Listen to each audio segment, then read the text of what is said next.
Sometimes the desire to create a family and be loved can have quite adverse consequences. Ellie's dream of a happy future was shattered one dark night on the remote shore of Lake Sardis.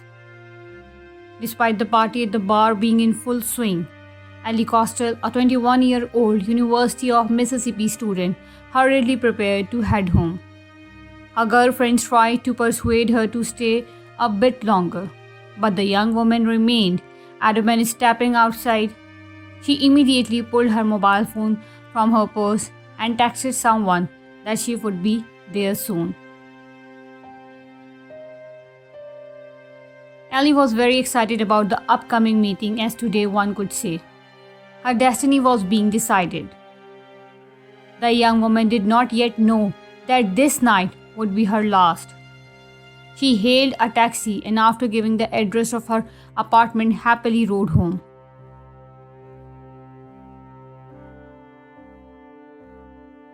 This story will serve as a warning to many young people who have not yet learned to solve their problems independently. It's crucial for parents to explain to their child that no matter what happens, they can always count on support from mom and dad in everything. Alexandra Costello, or Ellie, as her loved ones called her, was born September 11, 1997, to parents Cindy and Keith. She grew up alongside her younger brother Andrew in St. Louis, Missouri. From childhood, Ellie was the most optimistic child, literally radiating love and joy through her entire demeanor.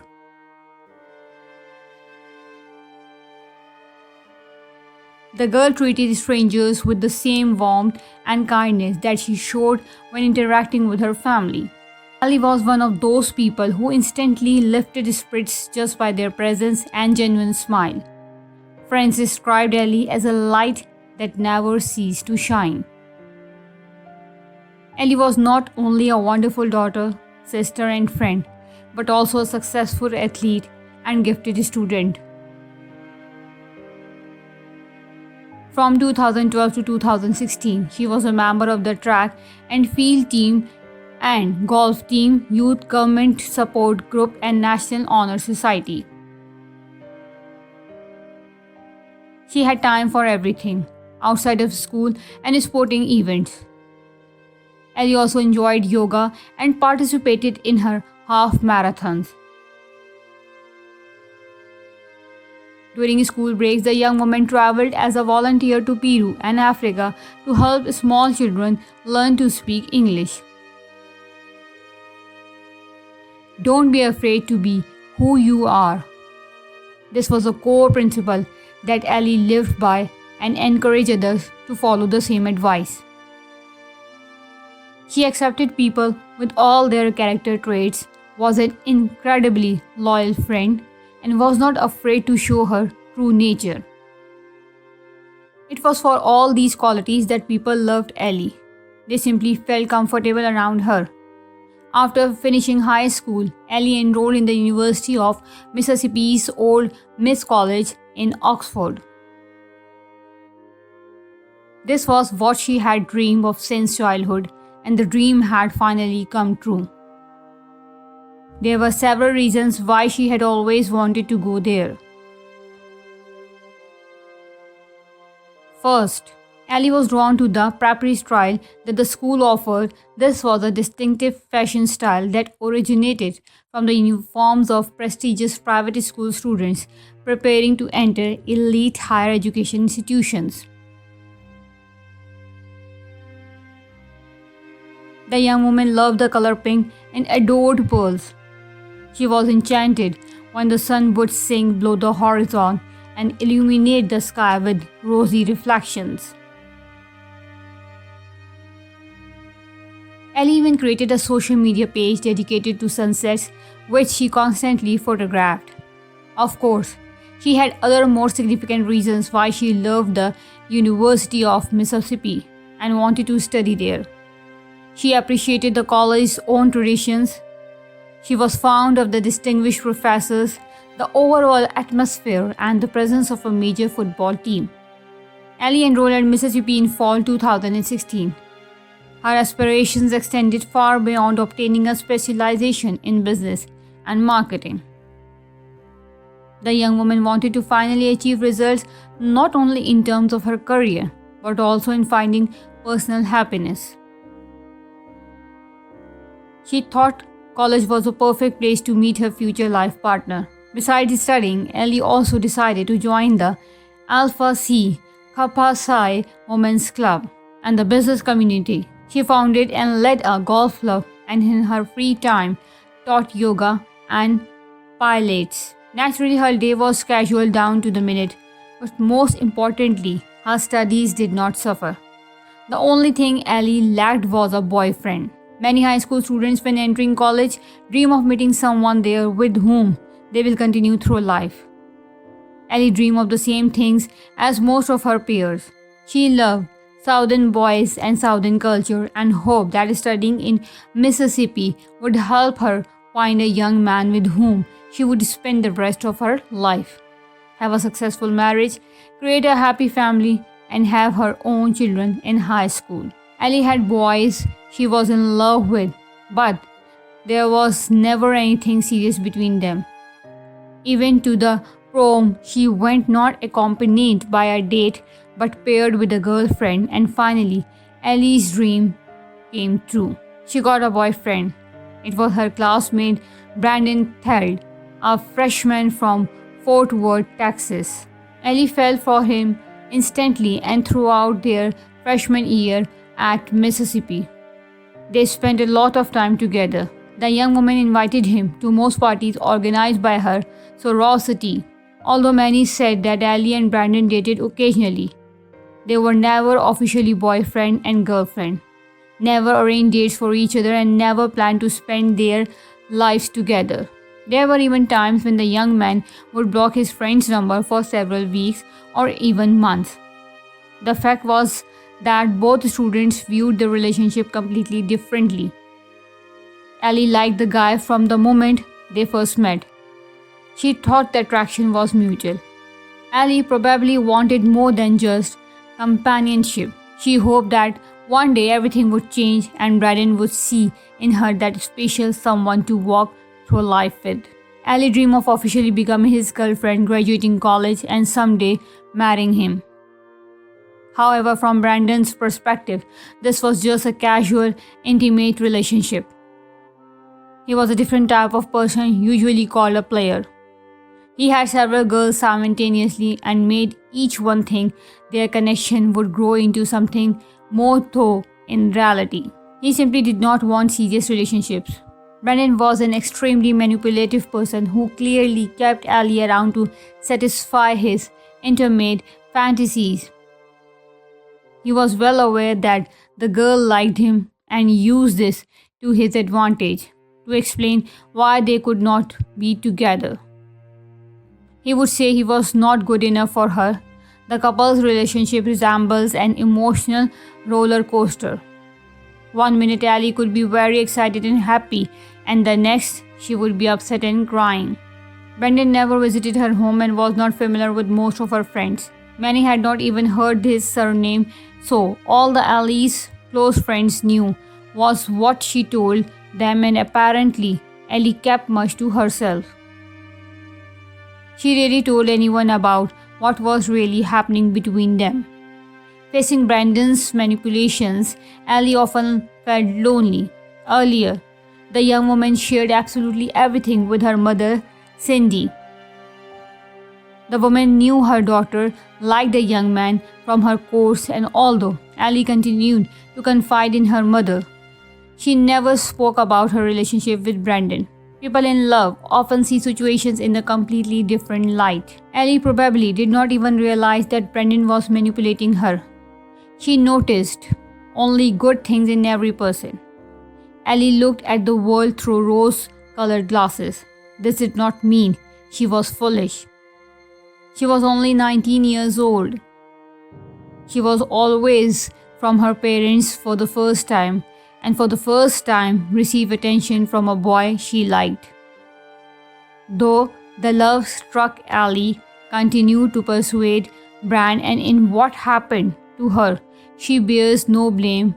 Whoever left moved to summer 2019. When Ellie was approaching her final year of college, she had turned 21 and spent the entire summer living on campus. She attended summer classes, engaged in extracurricular activities, and spent time with friends on campus. In early July, her parents came to visit her. The young woman was overjoyed to spend time with them. They worked together to set up her new apartment off campus. They went shopping, prepared home-cooked meals, and enjoyed every other's company.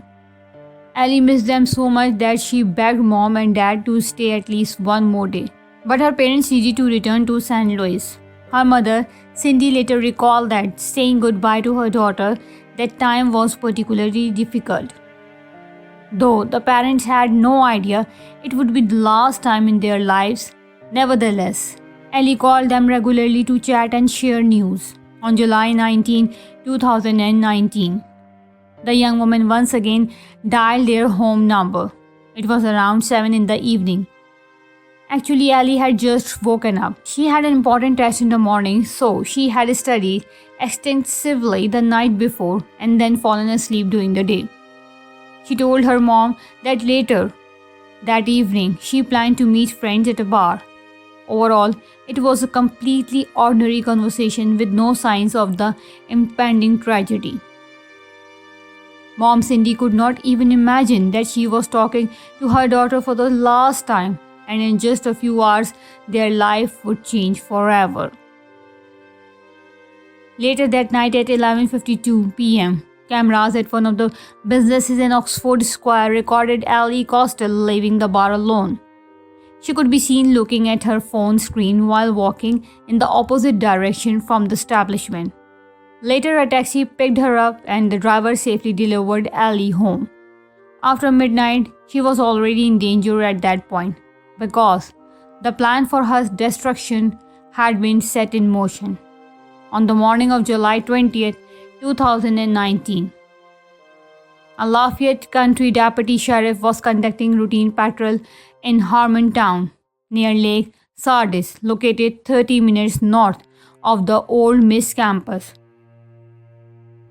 It was there at an abandoned fishing spot by the water that a standard patrol turned into a crime investigation at 10:23 a.m. The officers stumbled upon the body of a young woman. It was clear that she had been shot multiple times. The officer could no longer do anything to save her. Very soon the victim was identified as 21-year-old Miss College student Alexandra Costello. Later, the medical examiner determined that she had been shot a total of 9 times. This was the case of her death. It all happened while the young woman was sitting on a picnic bench, and the shots were fired from different directions as if the perpetrator was walking in a circle. At the crime scene, investigators found 11 spent shells casings as well as Ellie's purse discarded in a ditch near where her body lay. Inside, they found her student ID and driver's license, which helped police quickly identify the victim. Additionally, this gave them an idea of where she lived. Officers contacted Ellie's friends and family, searched her apartment, and the only item they could not locate was the victim's mobile phone. Police tried to ping its location via GPS and only received a point in Oxford. Fortunately, Ellie wore an Apple Watch that synchronized with her mobile. The watch was found in her apartment and gave detectives a lead for further investigation. Text messages coming to the mobile phone were duplicated on the electronic watch, so investigators were able to determine who the young woman had been messaging before her death. It was a single person, her classmate, 22-year-old Brendan Theld. Moreover, they were not just texting that evening, but arranging to meet after Ellie left the bar, leaving her friends to continue having fun. If the messages themselves were not enough to indicate the guy's involvement in the student's murder, when talking with Ellie's friends, the boy's name came up first when they were asked who might want to harm Ellie, while Brandon's roommate described him as an arrogant misogynist who often made vulgar, crude comments about female classmates. All signs pointed to Brandon. So investigators called him and asked him to come to the police station to answer a few questions. The guy agreed but did not show up for questioning at the appointed time. When they called him again, he explained that he had drunk too much the night before, so he did not want to meet with detectives while intoxicating. When Ellie's case investigators scheduled a meeting for the next morning, Brandon agreed but again failed to appear at the station at the appointed time. Officers quickly discovered that this time Brandon had gone on the run. They obtained a warrant for his arrest and declared him wanted. Operatives managed to track the movement of Brandon's mobile phone and his credit card transactions. Through these records, police learned that the student was heading towards Memphis, Tennessee.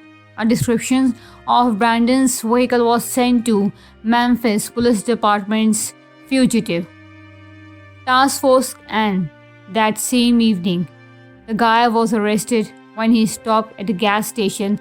This happened just 3 days after Ali's death in his pickup truck was a .40 caliber pistol matching the weapon used to shoot Ali. Brandon himself had blood on his shirt, although the student insisted on his innocence and maintained he was not involved in Ali's death.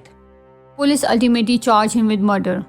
After his arrest, the young man was extradited back to Mississippi, where he was held without bail. He refused to talk without a lawyer. Investigators decided to track Brandon's actions on the weekends while Ali was killed. They learned that the guy had met with friends. The students went blowing together. Everything was very ordinary. On Sunday, Brandon came to a friend's house with a pistol. There was nothing unusual about this either. He brought a 6-pack of beer. They drank and did some target practice at empty cans. When his friend woke up the next morning, Brandon was already gone. Brandon had a life full of promise. He was raised in good Christian family and received lots of love. His parents worked as doctors. His father owned his own clinic. It seemed the guy had a typical Texas childhood. Brandon enjoyed spending time outdoors, hunting, fishing. In his school, he played football and was never noticed showing any violence. The young man had never gotten into a single fight. Soon after enrolling at the University of Mississippi in Oxford, Brandon met Ellie at a bar. It was immediately clear to anyone that Ellie liked Brandon much more than he liked her. Their relationship became complicated when both were sophomores due to the large number of messages from Ellie that she wrote to him. The guy even blocked her phone number. But then something changed and these two started communicating again. Meanwhile, as the investigation continued, more than 100 people gathered to honor the memory of Alexandria Costells.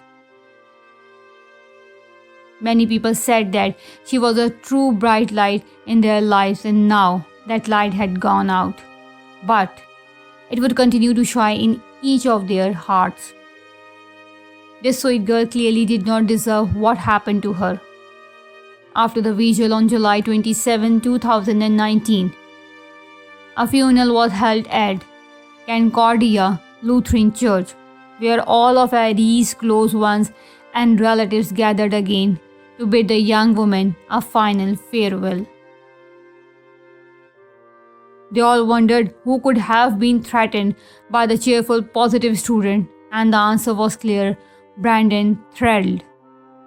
On July 23rd, Brandon first appeared in court where he was officially charged with Ellie's murder. But how could a love-struck student have threatened the guy so much that he dared to commit such a vile crime? Investigators hope to find answers to some questions in the hundreds of text messages between the young people. The reason turned out to be much sadder than anyone could have imagined. It turned out that in April 2019, just 3 months before her death, Ellie was preparing for her spring semester final exam. What neither her family nor friends knew was that the student was focused on another type of test, a pregnancy test. Ellie wrote to Brandon that she was late and suspected a certain situation. The first message about this was sent on April 12th, to which the guy asked her to keep this information secret from friends and parents for now. 2 days later, Ellie sent Brandon a photo of pregnancy test. The fact was that the test could be called neither positive nor negative. The second line was barely visible and the situation could be interpreted differently. Along with the pregnancy test photo, Ellie also quite reasonably asked if they could meet in person to talk.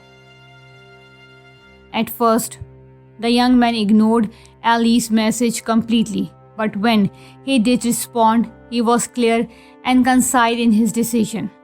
Brandon took his news categorically. Not only did he have no intention of meeting with Ellie, but he also expressed his specific desire if the girl actually turned out to be pregnant. He wanted her to fix the situation immediately, suggesting she take a pill.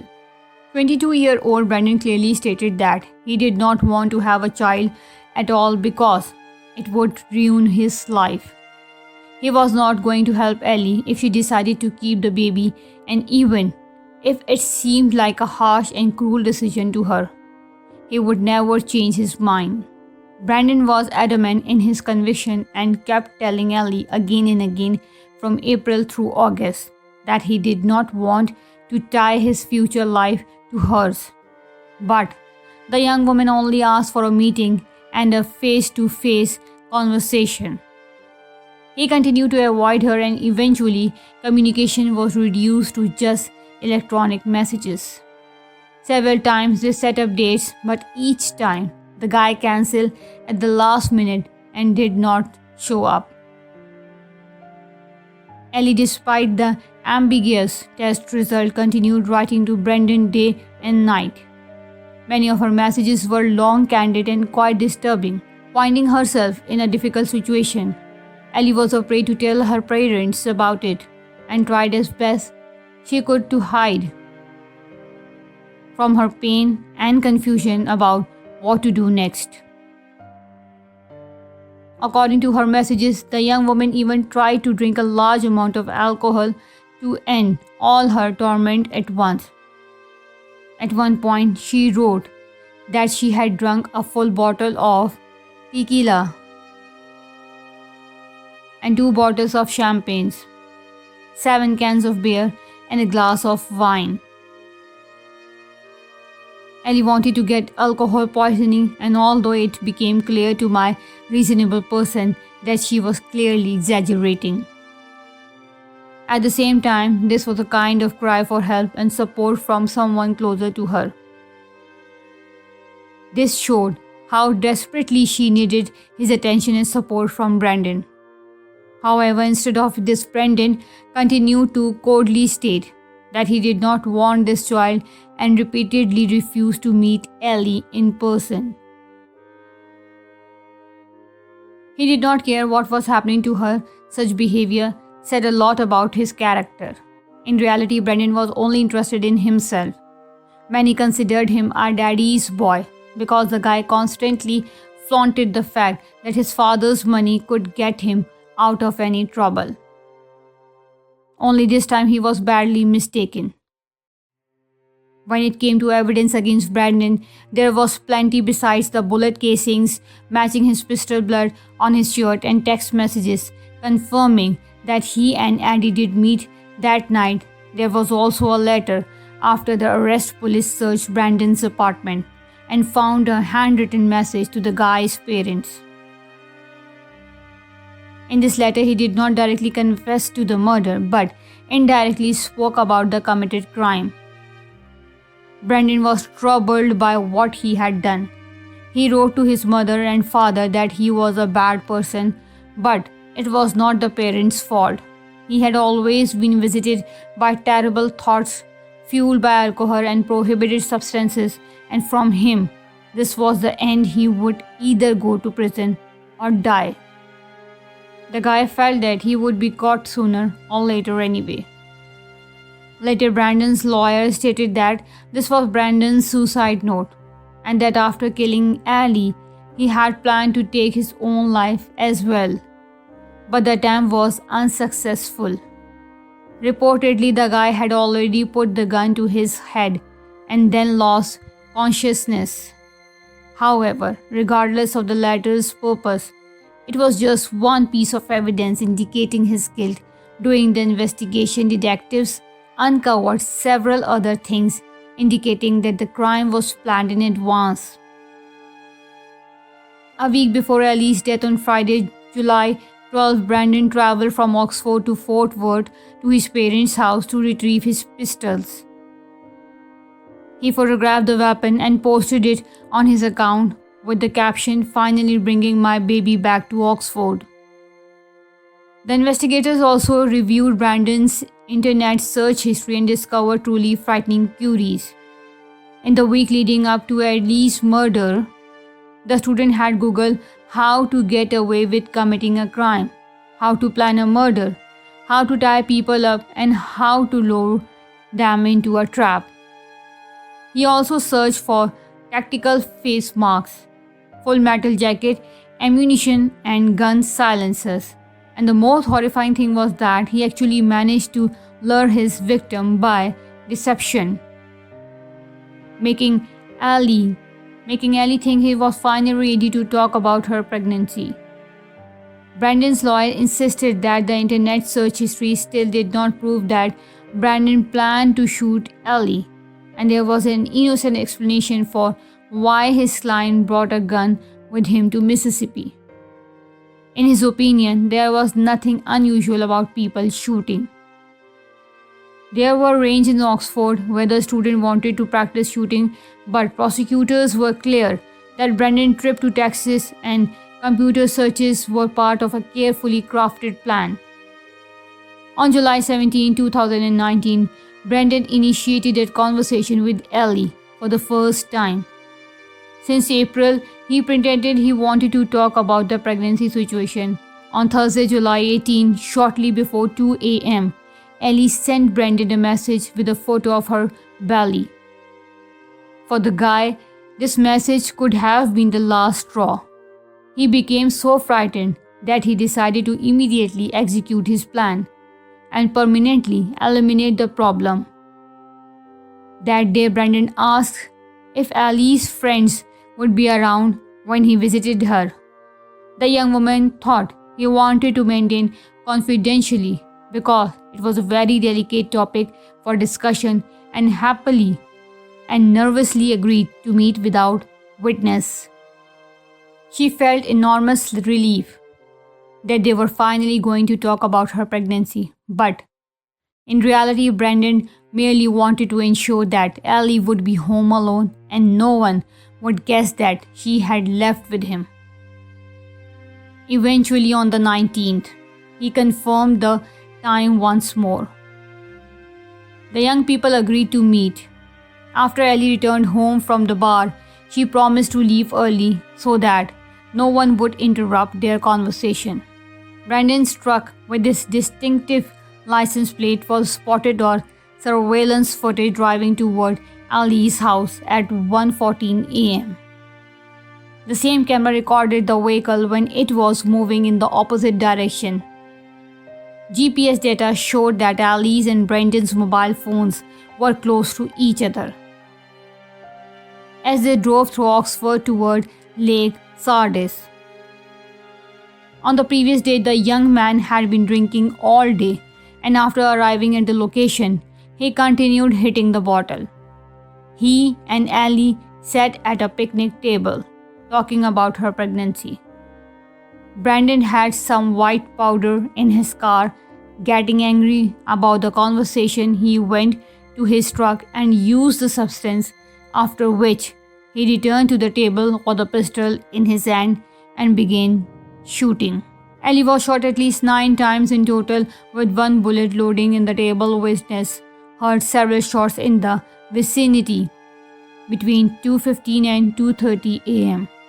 and at 10:03 a.m., according to GPS mobile phones, returned toward Oxford.